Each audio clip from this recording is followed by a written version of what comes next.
Assalamualaikum warahmatullahi wabarakatuh.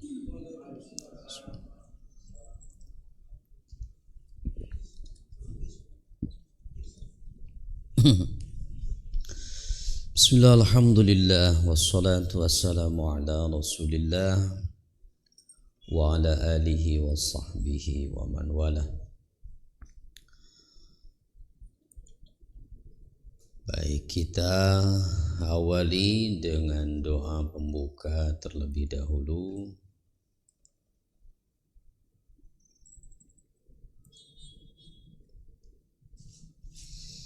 Bismillahirrahmanirrahim. Radina billahi rabba wa bil islami dina wa bi muhammadin nabiyya wa rasula. Rabbana zidna ilman nafi'a warzuqna fahman wasi'a. Allahumma rzuqna fahman nabiyyin wa hifdzal mursalin wa ilhamal malaikatil muqarrabin birahmatika ya arhamar rahimin.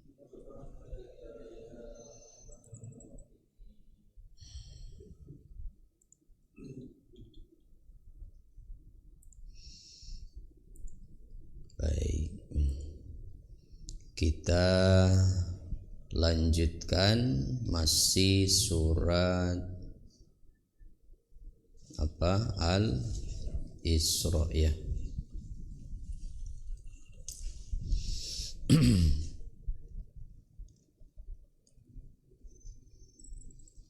Ayat ke-7 ya.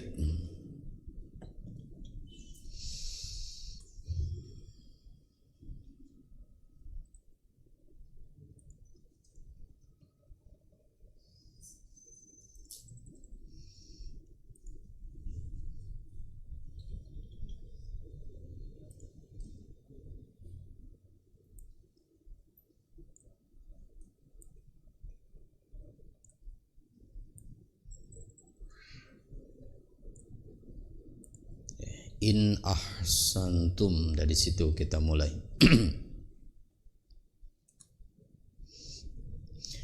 A'udzu billahi minasy syaithanir rajim.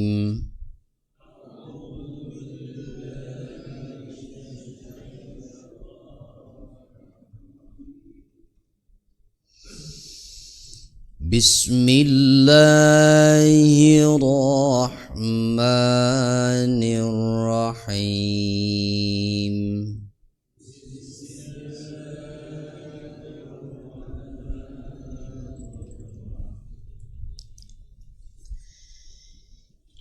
In ahsantum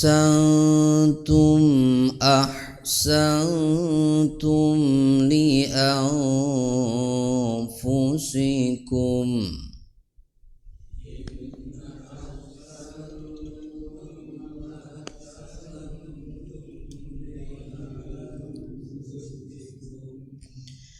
wa in asa'tum falaha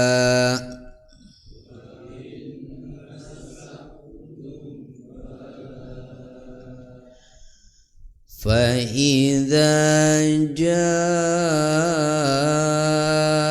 wa'dul akhirati liyasu'u wujuhakum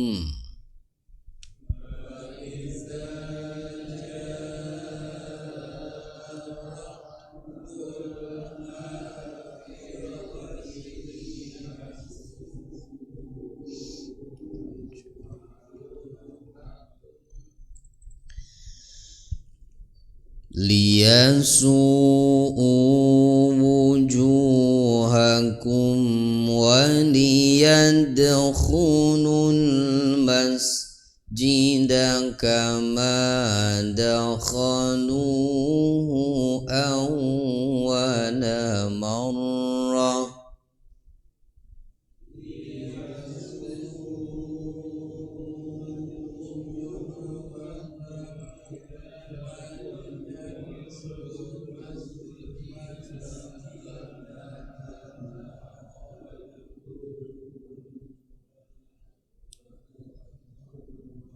sampai marroh Pak.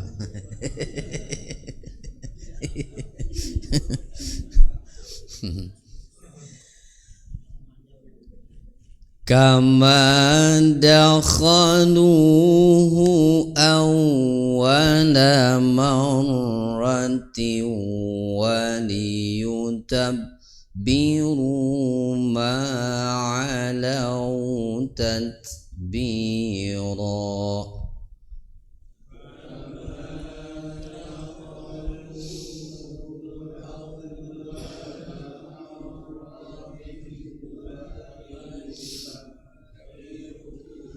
Ma 'alaw tatbira. Asa rabbukum an yarhamakum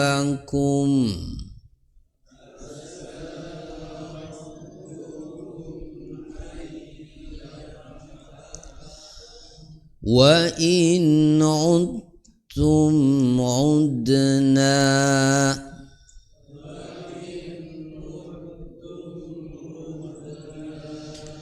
wa ja'alna jahannama lil kafirina hasira.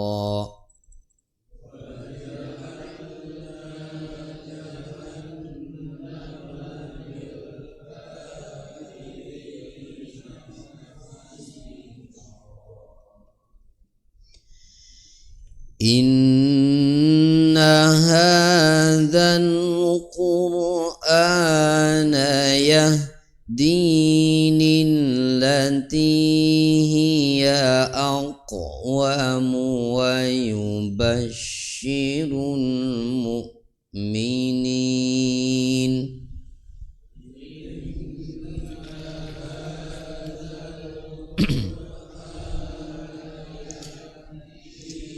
lillati hiya aqwam wa yubashshirul mu'minin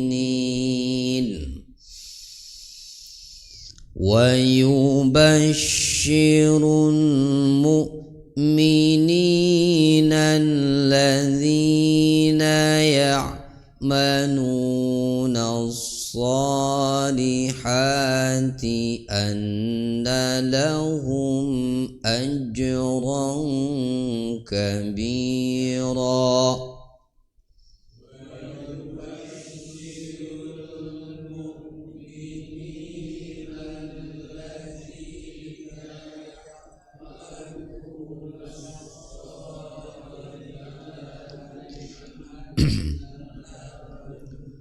Ajran kabira wa anna alladhina la yu'minuna bil akhirati a'tadna lahum 'adzaban alima.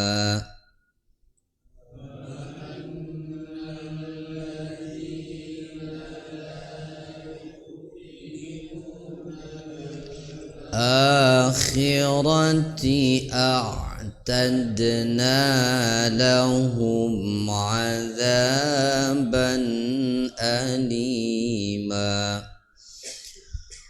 wa yad'ul insanu bisyarri du'aahu bil بالخير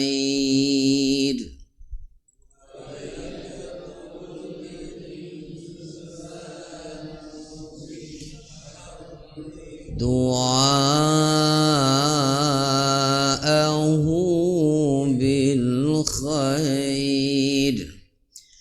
وكان الإنسان عجولا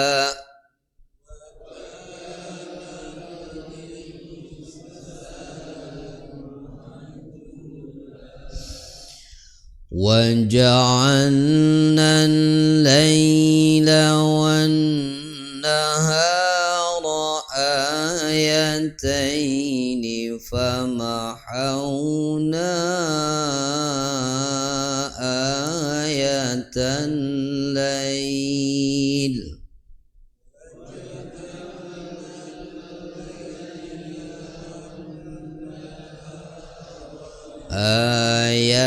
آيتين فمحونا آية الليل فمحونا آية الليل وجعلنا آية النهار مبصرة لتبتغوا فمحونا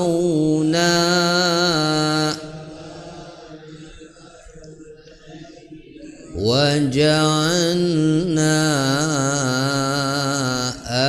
آية النهار مبصرة لتبتغوا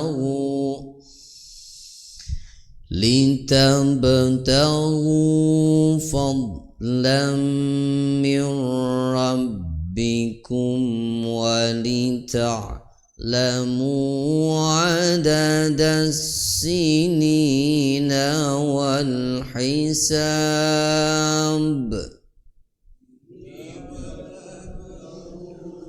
فضلا من ولتعلموا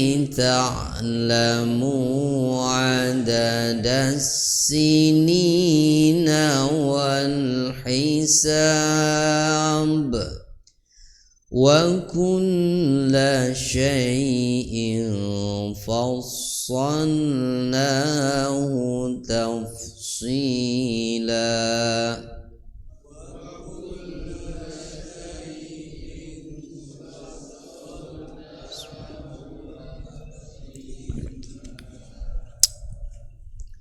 Baik, ini dua kelompok ayat sebetulnya ya. Cuma yang satu terlalu pendek, cuma 7-8. Kita kembali ke ayat 7.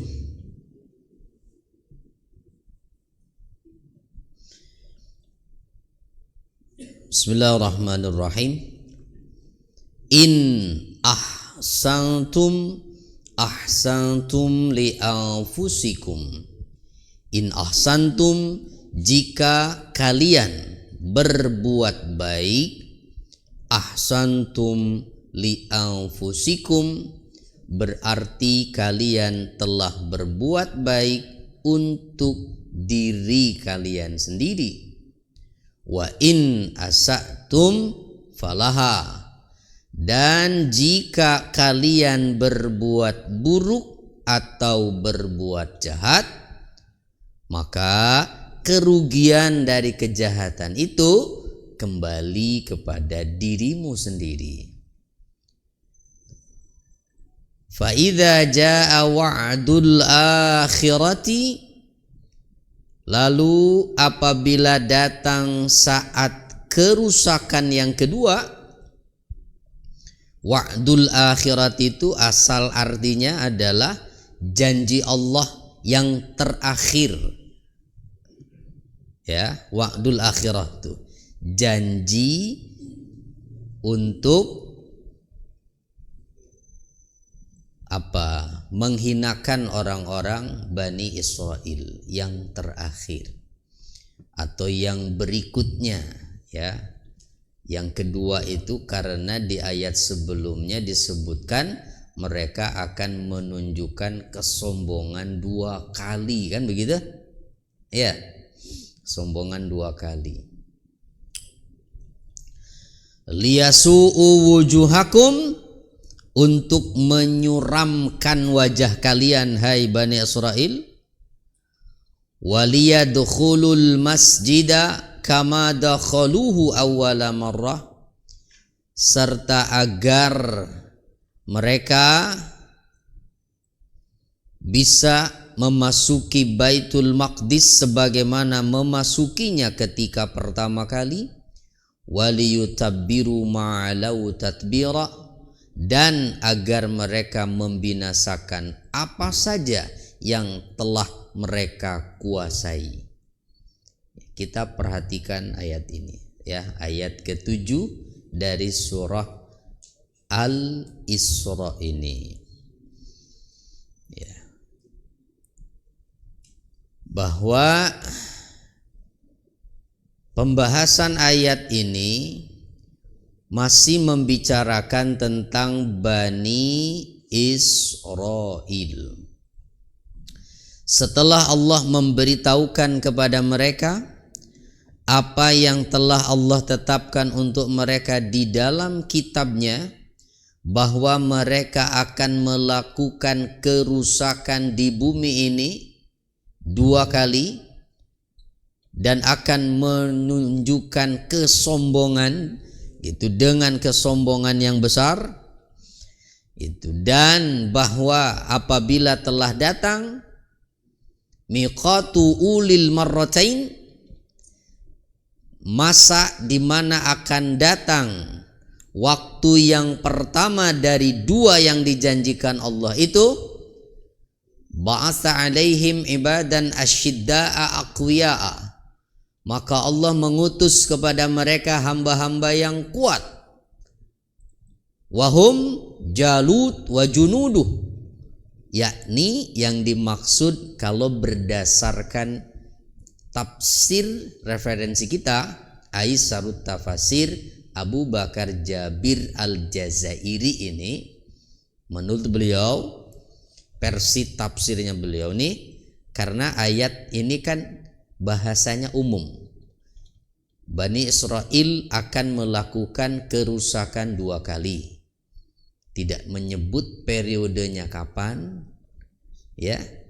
Nah, maka ragam tafsiran para ulama tentang itu. Kita bacakan dulu tafsiran Aisarnya, referensi utama kita. Jadi menurut Abu Bakar Al-Jazairi, bahwa ketika datang waktu yang pertama dari 2 yang dijanjikan Allah akan kehancuran mereka itu, Allah utus kepada mereka hamba-hamba yang kuat, yang tidak lain adalah Jalut dan tentaranya. Maka Jalut dan tentaranya ini mampu membunuh Bani Israel dan menawan mereka.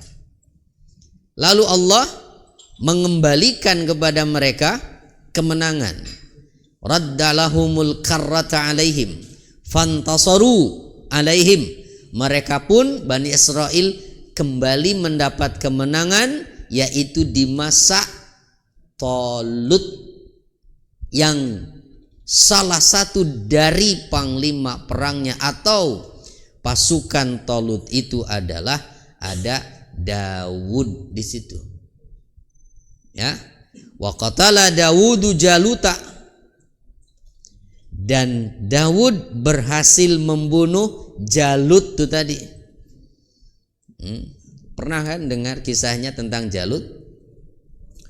Yang posturnya, tubuhnya itu seperti raksasa. Karena kaum yang mendiami wilayah Palestina pun sebelum kemudian berhasil ditaklukkan dan diduduki oleh Bani Israel, itu adalah bangsa Kan'aniyun. Nah, yang juga fisiknya itu besar-besar. Ya. Dimana ketika Allah menjanjikan Bani Israel itu akan tanah itu, Nabi Musa itu kan memerintahkan 12 orang dari kaumnya ini, pilihan 12 orang ini. Salah satunya adalah Yusha bin Nun, muridnya Nabi Musa, yang kemudian Yusha ini juga jadi nabi setelah Nabi Musa. Nah, Yusha bin Nun salah satunya, 12 orang ini diperintahkan untuk survei. Lihat tuh keadaan tanah yang dijanjikan itu, dan ternyata di situ banyak bangsa Kan'aniyun. Dan mereka yang 12 itu ditangkap hanya sendirian saja. Jadi ditangkap sendirian 12-12-nya itu. Nah, tapi dilepas lagi kemudian ya. Nah, 12 orang yang diutus Nabi Musa ini kemudian sepakat awalnya jangan menceritakan kejadian itu kepada Bani Israel, khawatir nanti mereka ketakutan. Tetapi ternyata yang bisa menjaga rahasia itu hanya 3 orang, salah satunya Yusha bin Nun, yang lainnya ember. Nih, bocor semua itu. Jadi dari selain yang 3 itu semuanya cerita. Akhirnya pada takut mereka. Maka pada saat disuruh perang itu memerangi mereka, apa kata Bani Israel? Izhab anta wa rabbuka inna hahuna qaidun. Musa, kamu saja berangkat berdua sama Tuhanmu ya, sana perang itu. Kami nunggu di sini aja duduk katanya. Kacau nih. Luar biasa tuh Bani Israel tuh ya. Oke, jadi masa yang pertama adalah masa Jalut, dan kemudian kembali mendapat kemenangan di masa Talut, yang Daud berhasil membunuh Jalut. Wa takawwanat lahum daulatun azimah. Bahkan setelah kemenangan itu, lalu Nabi Daud pun menjadi raja dan berhasil membangun sebuah negara besar. Kanat aktsarad duwali rijalan wa awsa'uha sultanan. Yang kala itu adalah negara paling banyak penduduknya dan paling luas wilayah kekuasaannya. Tuh masa kejayaannya Bani Israel di masa Nabi Daud. Nah, kenapa itu Allah berikan? Wadzalika liruju'ihim ilallahi ta'ala. Itu karena mereka mau kembali kepada Allah dengan menerapkan kitab suci dan mematuhi syariatnya. Inilah yang Allah nyatakan di awal ayatnya, in ahsantum li anfusikum, gitu. Jika kalian mau berbuat baik, yaitu mau patuh taat pada Allah, menjalankan syariatnya, maka akibat dari kepatuhan kalian itu juga untuk kalian sendiri. Kemakmuran, kejayaan, itu yang kalian rasakan, begitu. Nah, in ahsantum li anfusikum. Ai in ahsantum bittiba'il haqqi, jika kalian berbuat baik yaitu dengan mengikuti kebenaran, waltizamit ta'ati lillahi wa rasulih, serta mematuhi ketaatan kepada Allah dan Rasulnya, bifi'lil ma'murati wajtinabil manhiyat, dengan mengerjakan segala yang diperintahkan dan menjauhi yang dilarang, wal akhdhi bisunanillahi ta'ala, serta berpegang teguh pada sunnah-sunnah Allah, fil islahil basyari, dalam hal perdamaian manusiawi, itu. Nah, maka kebaikan itu akan kembali kepada kalian. Wa in asatum, sedangkan jika kalian berbuat jahat, berbuat buruk, bita'tilis syariah, dengan mengabaikan syariat, wal ingimas fil maladi wasyahawat, tenggelam dalam kenikmatan, kepuasan dan syahwat, fa inna nataija dzalik, maka akibat dari semua itu aidatun ala anfusikum, akan kembali juga pada diri kalian, hasbas sunnatillah, sesuai dengan sunnatullah, ketetapan Allah. Ya, mana ketetapan Allah tuh? Yang ada dalam ayat-ayat atau firman-firmannya, seperti di surat An-Nisa ayat 123 misalnya, man ya'mal su'an yujzabih wala yajid lahu min dunillahi waliyan wala nasira, siapa yang berbuat keburukan maka pasti dia akan dibalas dengan sebab keburukan itu, dan tidak akan mendapati selain Allah sebagai pelindung dan penolong dirinya. Tuh, kalau orang yang berbuat buruk, ada di ayat-ayat lain juga. Berarti memang itu sudah menjadi sunnatullah, ketetapan Allah, bahwa yang berbuat kebaikan, yaitu taat patuh pada Allah, pasti akan merasakan buahnya dari kepatuhannya itu. Maka Bapak Ibu semuanya, ini tentu memberikan sebuah pesan pada kita. Artinya jangan merasa khawatir kalau kita memang hamba yang taat pada Allah. Jangan merasa rugi dan jangan merasa khawatir tidak akan mendapatkan pertolongan dari Allah. Kesulitan apapun yang kita hadapi, kalau kita berusaha taat pada Allah, yakinlah Allah pasti akan menolong. Gitu. Kenapa? Ketaatan kita pasti akan ada buahnya. Allah itu Maha tahu. Itu ya, dan itu adalah sunnatullah. In ahsantum ahsantum li anfusikum wa in asatum falaha. Nah, fa idza jaa wa'dul akhirah, lalu tadi di ayatnya, apabila telah datang janji yang kedua, ay waktuha al muayyanu laha, apabila telah datang waktunya janji Allah yang kedua, wahia al marratul akhirah ba'dal ula, yaitu kali yang terakhir setelah yang pertama, ba'da ba'atsa aidan alaihim ibadan lahum, maka Allah pun mengutus kembali. Jadi tadi mereka sudah melewati masa jaya lagi kan, di masa Nabi Daud. Tuh, di masa Nabi Daud bahkan kekuasaannya paling luas. Itu saat itu. Nah, ketika Allah menjanjikan ada masanya, ternyata tidak selamanya kekuasaan itu, maka Allah mengutus kembali hamba-hamba yang kuat yang menguasai mereka. Siapa ini? Nah, kalau menurut Abu Bakar Jabir Al-Jazairi, wahum Bukhti Nassar wa junudu. Nah, ada namanya adalah Bukhti Nassar dan pasukannya. Ba'athahum alaihim liyusawwidu wujuhahum bima yusibunahum bih minal hammi wal hazani wal mahana wal zulli. Di mana Allah kirimkan ini Bukhti Nassar yang bengis, zalim, begitu, diktator.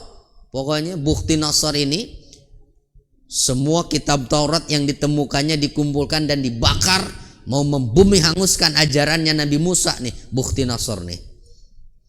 Ya, itu Bukhti Nassar itu. Nah, termasuk di masa itulah hidup namanya siapa tuh?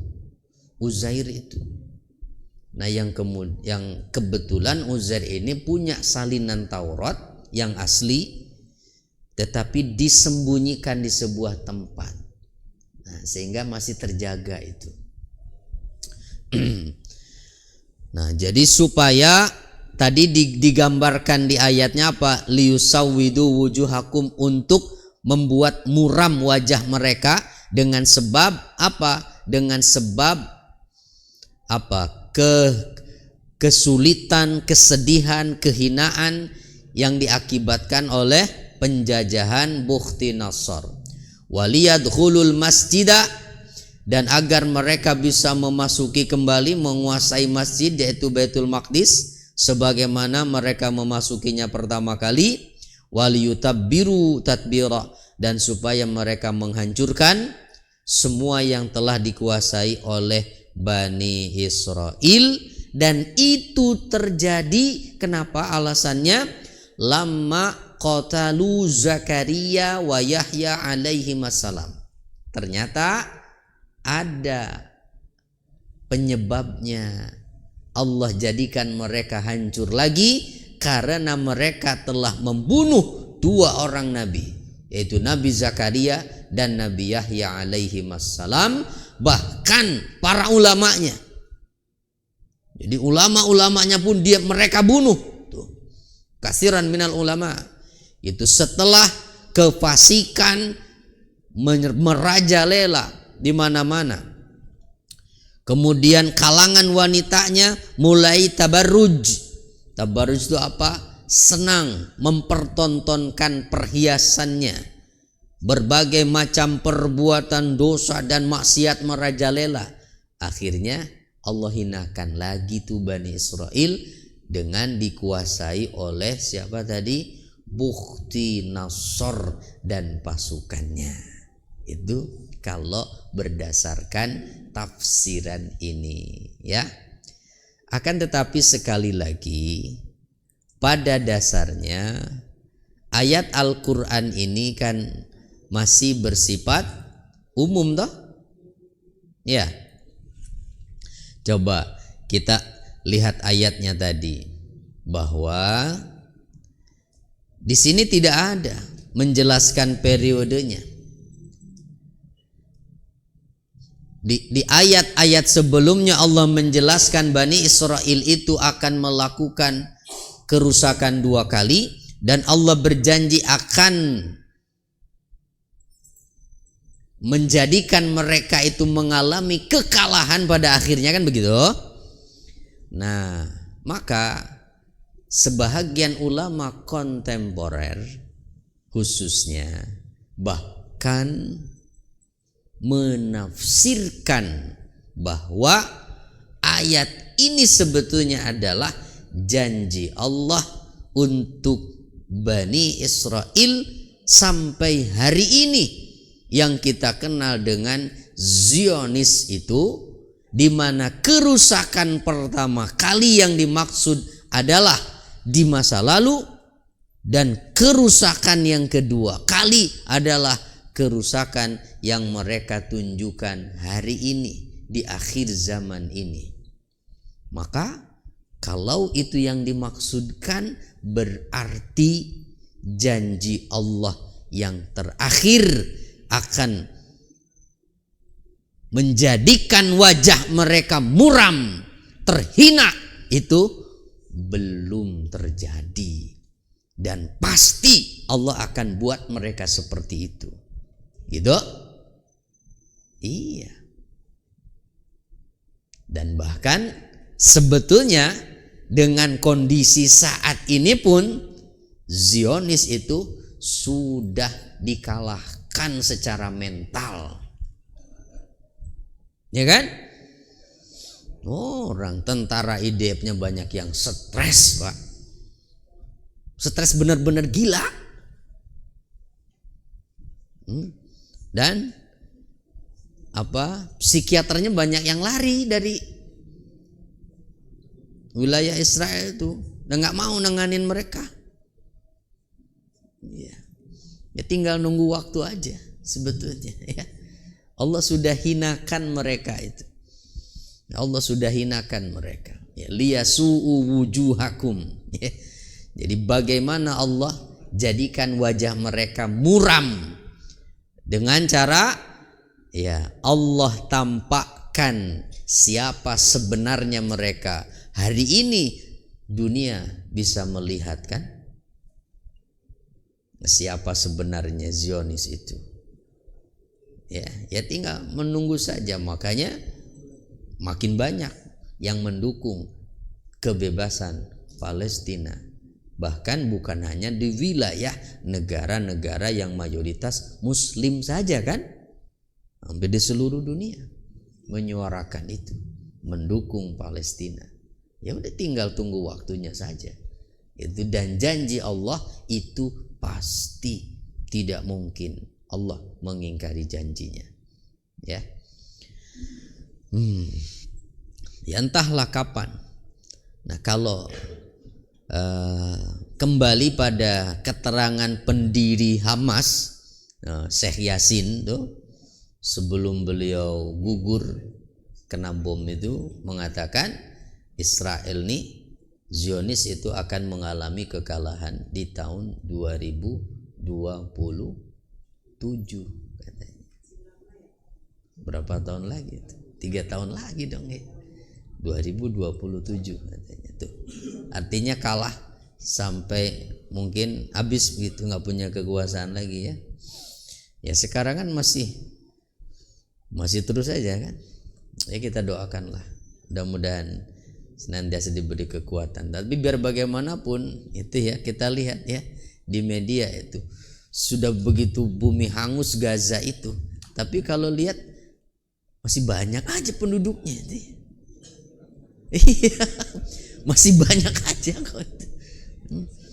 Sudah luluh lantah padahal itu bangunannya. Tapi ada aja masih banyak yang hidup begitu. Allahu Akbar. Mungkin padat juga mungkin ya itu penduduknya, entah seberapa luas itu wilayahnya. Baik, nah itu ayat yang ke-7 ya. Kita lanjutkan ayatnya. Asa rabbukum ayyarhamakum. Mudah-mudahan Tuhan kalian melimpahkan rahmatnya kepada kalian. Wa in udtum udna. Kan tetapi jika kalian kembali melakukan kejahatan, wa ja'alna jahan udna, maka kami pun akan kembali mengazabmu.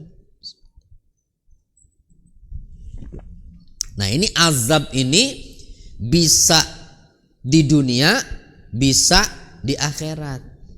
Nah, pernyataan inilah yang juga mengisyaratkan bahwa boleh jadi mungkin benar seperti yang dalam tafsiran yang pertama.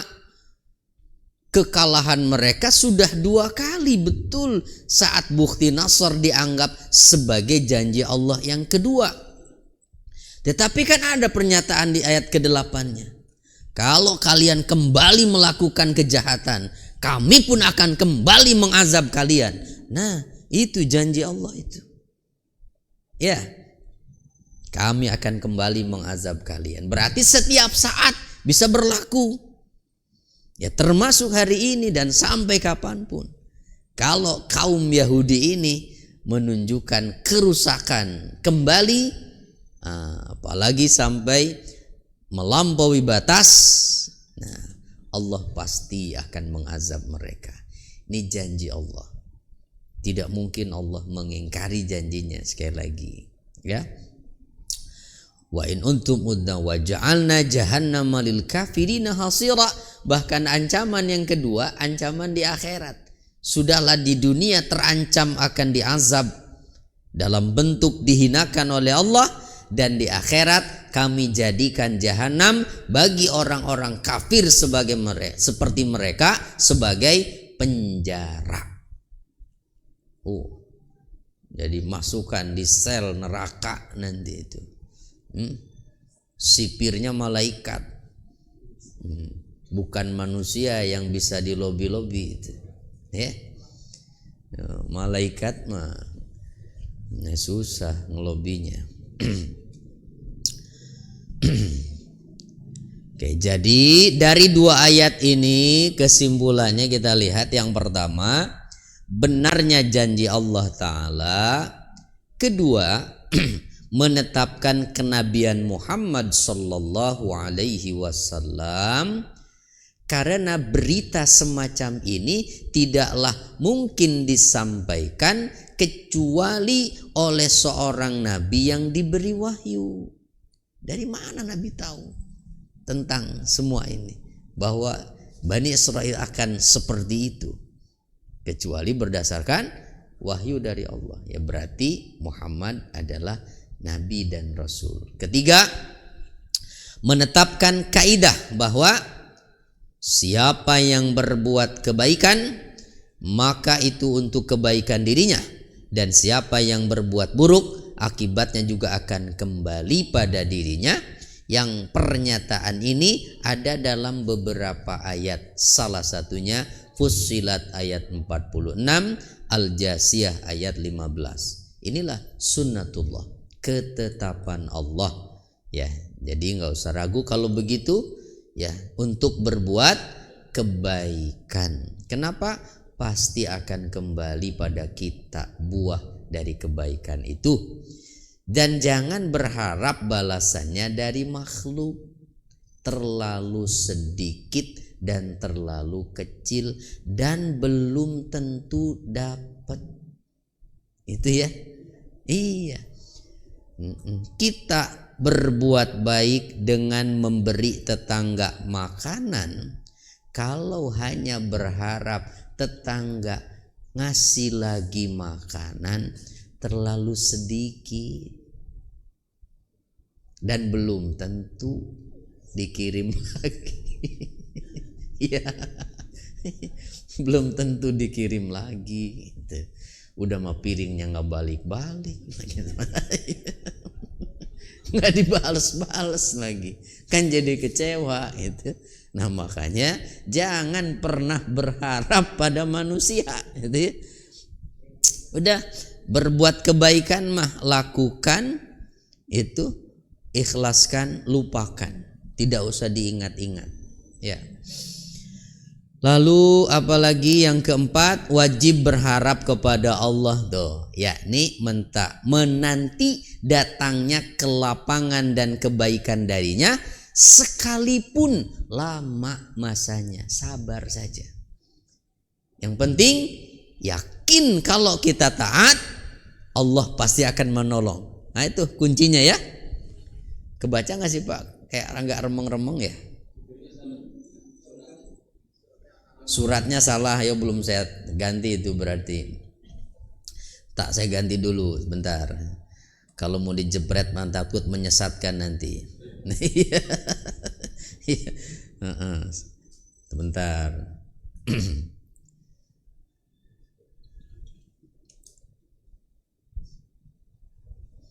Suratnya harusnya surat Al-Isra ini ya.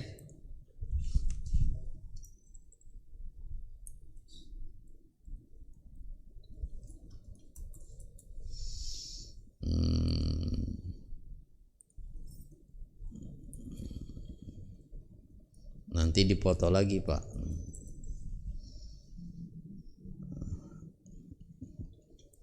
Di share di grup kan.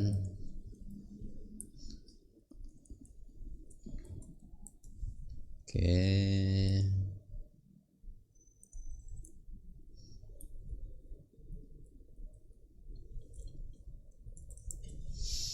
Iya. Jadi soalnya kalau untuk materi di sini nih saya mendadak Pak ngetiknya, karena ini materi yang paling jauh di tempat ini. Iya. Jadi untuk materi Al-Qur'an yang paling jauh ya di sini insyaallah. Yang lain masih di bawah itu. Ya. Insyaallah yang duluan khatam di sini kalau sampai khatam nih. Ya. Kalau sampai khatam. Nah, udah tuh Al-Isra udah. Nah, jadi ini yang ketiga tadi.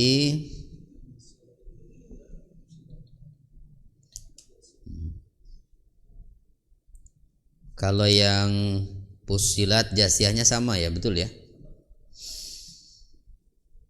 Nah, yang keempatnya wajib berharap kepada Allah, yakni menanti datangnya kelapangan dan kebaikan darinya sekalipun lama masanya. Ini wajib berharap pada Allah, yakin aja, itu yakin pasti Allah menolong, tinggal menunggu kapannya, kita nggak tahu ya. Termasuk kekalahan Yahudi. Pasti, itu pasti. Ya, enggak usah ragu dengan itu. Hanya kapannya ini yang kita nggak tahu. Ya, walaupun masanya memang lama, harus berguguran syahid ribuan puluhan ribu, wallahu alam. Tuh. Ya. Tapi pasti mereka akan kalah. Dan yang pasti adalah apa yang dinyatakan Nabi, kiamat nggak akan terjadi sampai umat Islam berperang melawan Yahudi. Nah itu peperangan terakhirnya itu, ya, itu ketika mereka dipimpin oleh Dajjal Yahudinya, umat Islam dipimpin oleh Imam Mahdi dan Nabi Isa. Tuh perang besar itu di akhir zaman, ya. Mau ikutan? Ayo siap-siap dari sekarang. Wallahu alam, ya. Kapannya kita nggak tahu. Nah, yang penting mah tuh kita jadi hamba yang taat dan patuh pada Allah. Itu ya. Terserah Allah yang mengatur hidup kita. Apakah mau melihat gitu saat itu ataupun tidak, kan itu mah kehendak Allah. Dan yang kelima, terkadang Allah menghimpun bagi orang-orang kafir antara azab dunia dan azab akhirat. Demikian pula halnya orang-orang fasik dari kalangan orang-orang yang beriman. Jadi orang-orang yang berdosa tuh kadang-kadang juga tuh akibat dari dosanya itu Allah tunjukkan di dunia. Kalau nggak tobat juga di akhirat juga pasti kena. Itu. Harapannya sebetulnya dengan dikasih di dunia tuh supaya dia tobat. Ya, lanjut lagi ayatnya. Inna hadzal qur'ana yahdi lillati hiya aqwam. Sesungguhnya Al-Qur'an ini memberi petunjuk ke jalan yang paling lurus dan memberi kabar gembira, wa yubasyirul mu'minin, dan memberi kabar gembira pada orang-orang mukmin, alladzina ya'maluna shalihat, yaitu mereka yang mengerjakan kebajikan, annalahum ajran kabira, bahwasannya bagi mereka ada pahala yang sangat besar. Nih, ayat yang ke-9 ini, ya, Allah Ta'ala memberitahukan bahwa Al-Quran yang diturunkan kepada hambanya, yaitu Muhammad sallallahu alaihi wasallam, yang diisrakan pada suatu malam dari Masjidil Haram ke Masjidil Aqsa itu. Nah, Quran yang diturunkan kepadanya fungsinya adalah memberikan petunjuk, ya, bima fihi minad dalail wal hujaj wasyara'i wal mawa'iz, di mana di dalamnya terkandung berbagai macam dalil, hujah-hujah, syariat, aturan agama, nasihat, lit tariqati wassabil allati hiya aqwam, menuju satu jalan yang lurus, yaitu menuju surga, jalan Islam yang dimaksud. A'dalu wa aqsad, yaitu jalan yang paling lurus, min sa'irit turuq, dari semua jalan yang ada. Innaha ad-dinul qayyimu al-islamu, itulah agama yang kokoh, yaitu Islam. Sabilus sa'adati wal kamali fid darain, jalan kebahagiaan bagi manusia dan jalan menuju kesempurnaan di dunia dan akhirat. Jadi kalau ingin bahagia dunia dan akhirat, maka jangan jauh dari Al-Quran. Jadikan Quran ini sebagai petunjuk hidup kita. Itu makanya kita pelajari, karena kita nggak paham isinya, ya, gitu. Jadi bagaimana mereka yang tidak pernah mau mempelajarinya, ya, yang nggak mau baca, apalagi yang masih membaca Quran saja, bahkan yang hafal Quran belum tentu paham isinya. Terus petunjuknya dari mana kalau nggak paham? Iya kan? Lah, kayak bapak beli barang elektronik, belinya langsung dari Alibaba, misalnya gitu, langsung dikirimnya dari Cina. Nah, buku manualnya bahasa Cina. Ini apa? Dibolak-balik bukunya, ngerti nggak? Ya kagak ngerti, paling ngeraba-raba lihat gambarnya doang kan? Ya begitulah itu. Ya orang-orang yang baca Quran tapi nggak paham isinya, begitu. Seperti keledai yang memikul buku pengetahuan gitu. Apa gunanya buat seekor keledai? Nggak ada gunanya, itu ya, nggak ada gunanya. Berarti baru akan berguna Quran ini sebagai petunjuk hidup kalau dipelajari, dipahami, ya. Nah itulah makanya ayo jangan berhenti sampai menghafalnya, ya. Nah harusnya ada lagi langkah berikutnya, tafhimul Quran. Tahfiznya udah banyak, hafiz-hafiznya, ya.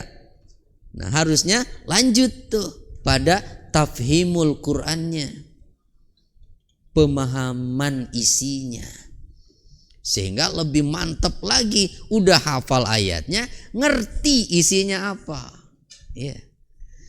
Nah ini yang masih kurang kayaknya. Kita aja yang belajar belum tentu nyantol pemahamannya, ya. Wong sayup-sayup kedengerannya juga.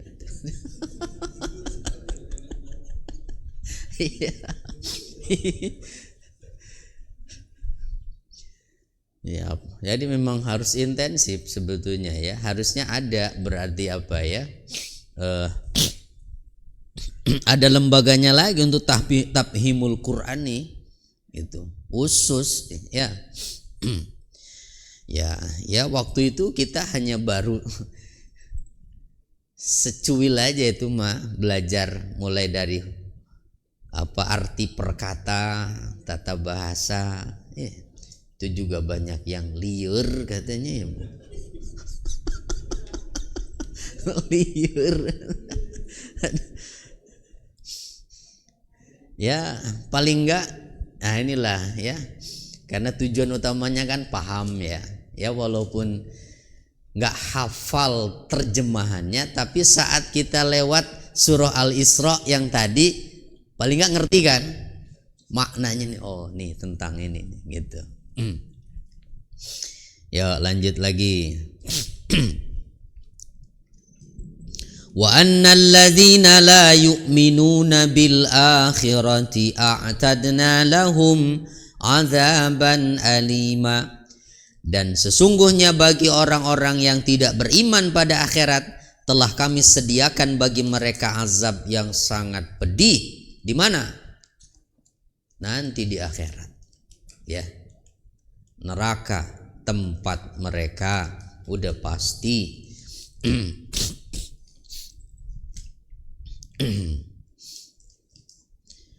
Lalu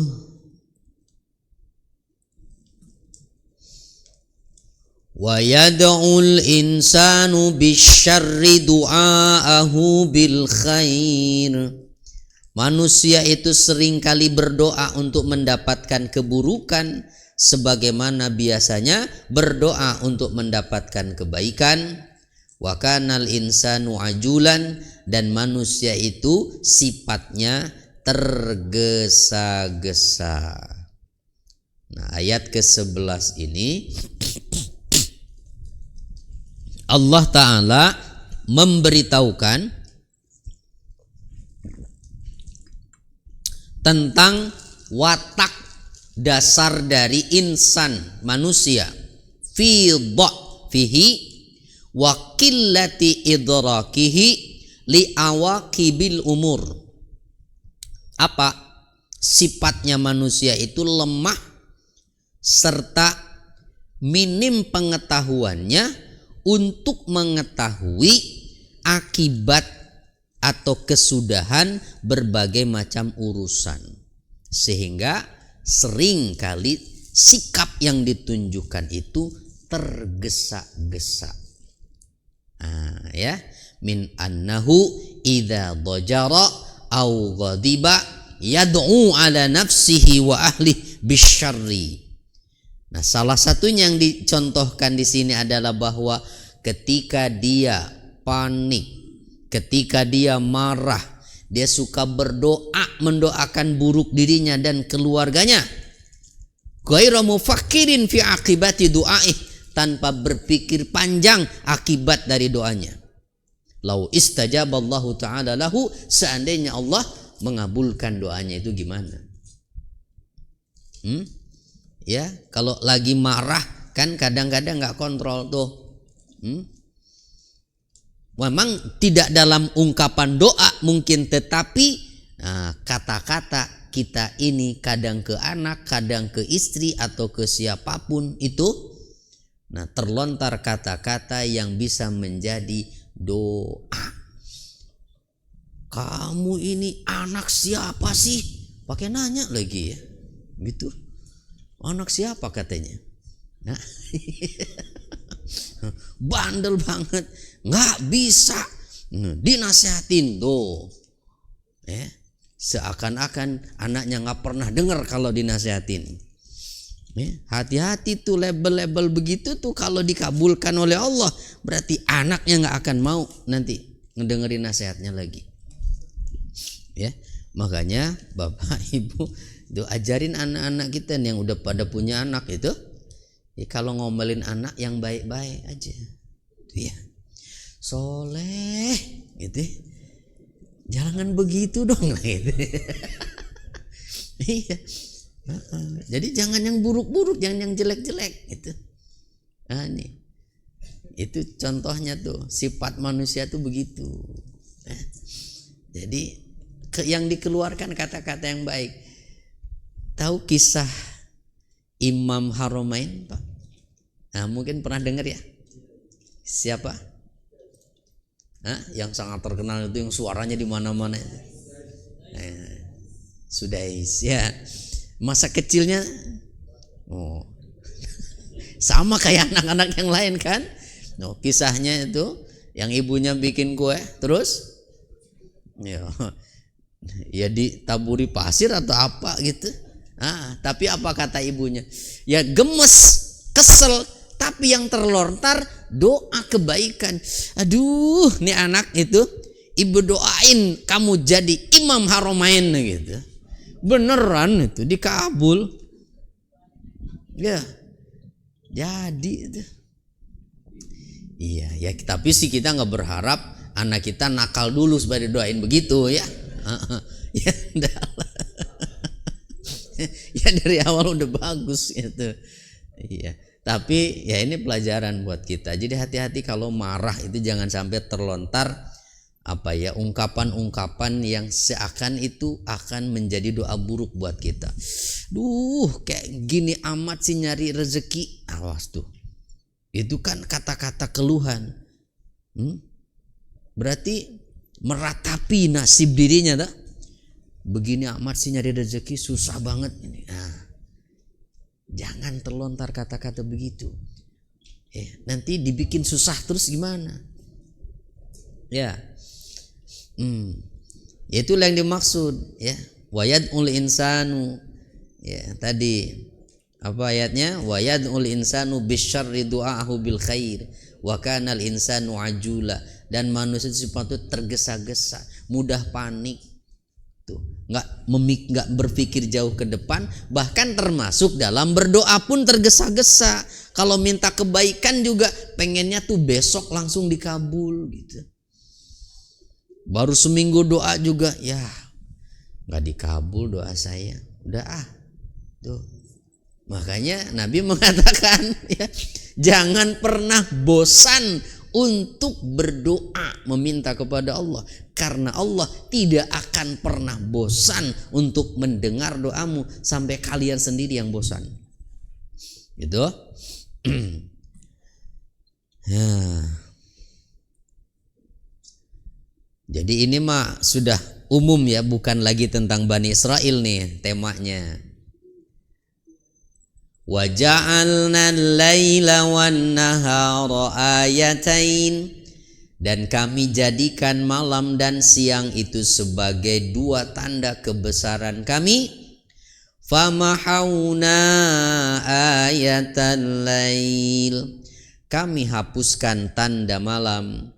Wa ja'alna ayatan nahari mubsirah, dan kami jadikan tanda siang itu tampak terang benderang. Untuk apa? Litabtaghu fadlam mir rabbikum, agar kalian dapat mencari karunia dari Tuhanmu, cari rezeki. Jadi bahasa Quran mengatakan mencari rezeki itu mencari karunia dari Allah. Ya, kenapa? Karena hakikatnya rezeki kita udah dibagi, tinggal kita mencari sebab untuk datangnya. Yang kita cari itu karunia dari Allah. Maka tetap jaga ridhonya Allah, jangan melakukan sesuatu yang membuat Allah murka dalam mencarinya. Tuh. Walita'lamu adadas sinina wal hisab. Faidah lainnya dijadikan pergantian siang malam itu adalah agar kalian dapat mengetahui bilangan tahun serta perhitungan waktu, yang kemudian ini menjadi ilmu hisab, bukan ilmu hisab. Nggak ada ilmunya itu mah ya. Ahli hisab mah itu mah tinggal dikenyot. Hisab, nah pakai B bukan hisab. Ya, ilmu hisab. Nah yang kemudian sekarang itu jadi kalender ya, menetapkan jadwal sholat. Nah itu dari ilmu hisab itu. Ya, dari ilmu hisab. Dari mana? Ya dari perjalanan matahari yang menyebabkan pergantian adanya siang dan malam. Nah, ya kalau dari bulan, nah putaran bulan itu mengetahui hitungan tanggal per bulannya ya. Nah, per bulannya. Kalau ini hari dalam setahun, kalau matahari mah dalam setahun. Nah, untuk yang putaran per bulannya itu, nah itu melalui rembulan itu. Ya ada hikmahnya semuanya itu. Nggak mungkin sia-sia ya. Yang paling gampang aja kalau nggak lihat tanggalan pun kan, kalau ada bulan mah kita tahu ya. Kalau udah lihat purnama, oh tanggal 14 ini kan gitu. Ya. Ya, 14, 15 kan berarti tengah bulan tuh. Ya cuma kita pakai patokannya sekarang kebanyakan pakai Masehi sih ya. Bukan Hijriah. Nah, harusnya kalendernya ganti Pak, pakai yang Hijriah tuh.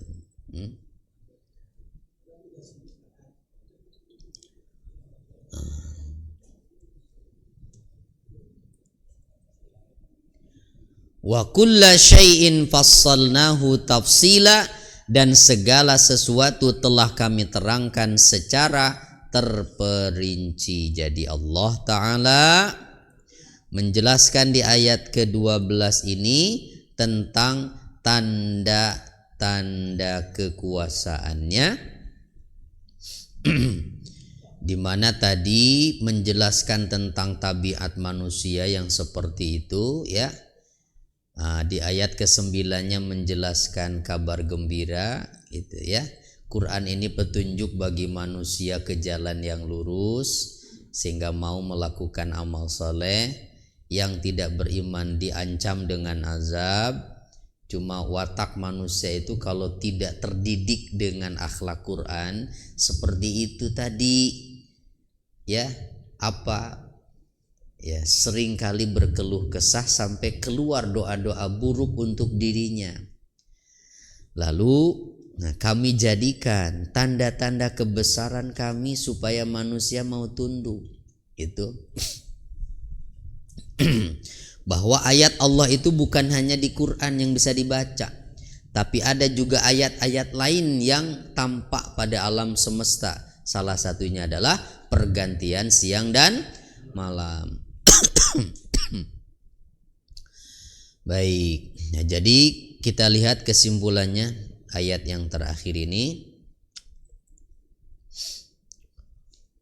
Dari ayat 9 sampai 12 surah Al-Isra yang pertama menjelaskan keutamaan Al-Quran yang mulia karena ia memberi petunjuk pada Islam yang merupakan jalan kebahagiaan bagi manusia. Itu bahkan bukan hanya dunia tapi dunia dan akhirat. Kedua, janji dan ancaman Allah Subhanahu wa taala, kabar gembira bagi orang-orang mukmin yang beramal soleh, dan ancaman bagi orang-orang kafir dengan hari akhir nanti.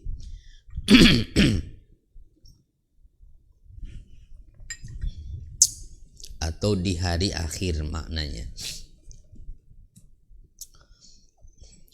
Jadi yang pasti nanti di akhirat semua itu ya. 3. Menjelaskan watak manusia sebelum terdidik dengan adab-adab Qur'aniyah dan akhlak nabawiyah. Artinya yang tadi disebutkan oleh Quran tuh itu watak manusia yang tidak terdidik dengan adab-adab Quran serta akhlak yang diajarkan Nabi. Nah, kalau yang udah belajar mah nggak akan begitu. Yang udah ngaji mah insya Allah. Keempat, adanya siang dan malam menunjukkan adanya Allah dan menetapkan ilmu, kekuasaan serta tadbirnya. Tadbir itu apa? Pengaturan. Pengaturan. Karena semua ini kan alam ini berjalan dalam keteraturan semuanya. Dan yang kelima, disyariatkannya ilmu hisab serta mempelajarinya. Tuh. Ya, jadi isyarat akan itu. Alhamdulillahirabbil alamin. Dah selesai sampai ayat 12. Mudah-mudahan bermanfaat. Cuman berdua nih Ibu.